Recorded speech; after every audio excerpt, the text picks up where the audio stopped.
Jatuh cinta memang manis, apalagi ada kamu di sisi. Genggam tanganku sayang, kota ini tak sama tanpamu. Masih rasa ingin lagi habiskan waktu di sini. Mungkin 3 atau 4 hari lagi. Jatuh cinta memang manis, apalagi ada kamu di sisi. Tanganku sayang, kota itu.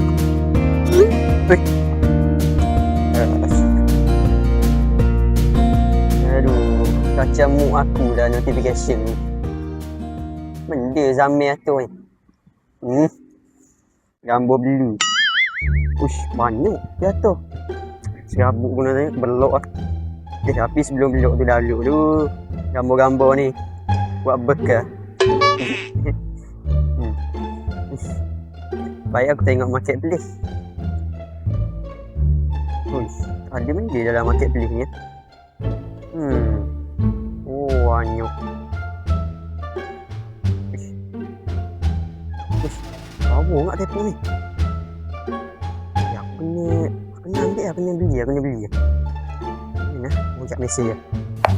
Assalamualaikum bang. Budak saya nak tengok telefon ni. Aku kita jumpa dekat tempat ni. Sekian. Ya lah.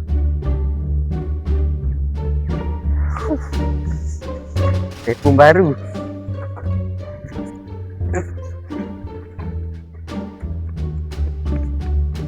Mak dah beli mas? Lagi sikit.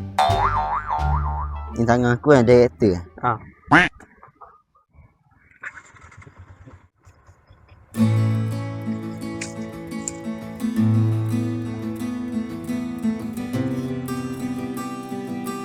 La la la la la la la la la la la. La la la la la la la la. Nak setengah dah. Nampak 5. Nasib dah buat bekal ni. Hei. Oi, maklumlah malam ni nak IKF pula. Tak jumpa bini dah. Apa bunyi?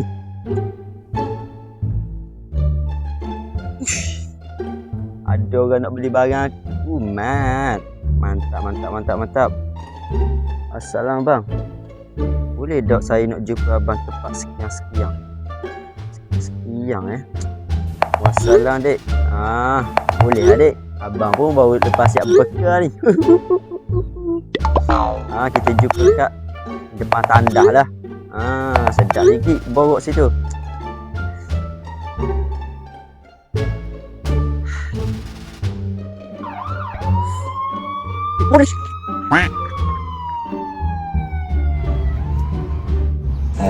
Betul tak dia nak beli barang aku ni? Kan tipu aku dah beli yang muka dah lah macam bunga lawang.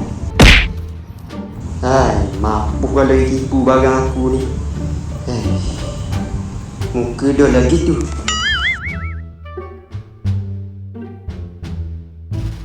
Awak ke? Awak mesej saya tadi. Nak tengok telefon kan? Tempat sekian. Betul? Ya betul. Saya lah awak benda. Awak mesej awak tu. Saya nak tengok barang. Boleh awak nak tengok barang saya tu. Tapi saya nak minta IC awak dulu. Boleh ke? Sebab dia nak minta IC pula ni. Awak jangan salah faham. Saya ni percaya ke awak tapi saya kena minta IC dulu. Boleh lah kau gitu. Kejap bang. Payuh keluar ketak lemak.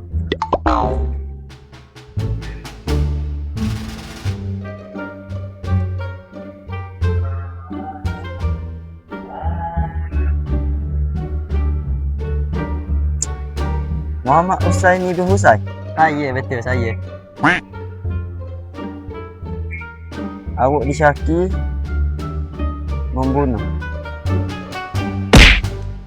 Awak nak design apa? Tu bang. Bukan salah saya tu. Bukan saya. Bukan Wan ni. Ni, nama awak ni. Husaini bin Ani ni. Nama awak kan? Bukan Wan ni, awak nak defend apa lagi? Ha? Gatal pula hidung. Bukan saya tu bang, bukan saya yang bunuh. Sebab masa saya bunuh tu, tak ada orang nampak pun, tak ada orang tahu pun yang saya tu bunuh. Encik Husaini Zani bin Husai. Allah. Awak tahan kerana cuba membunuh.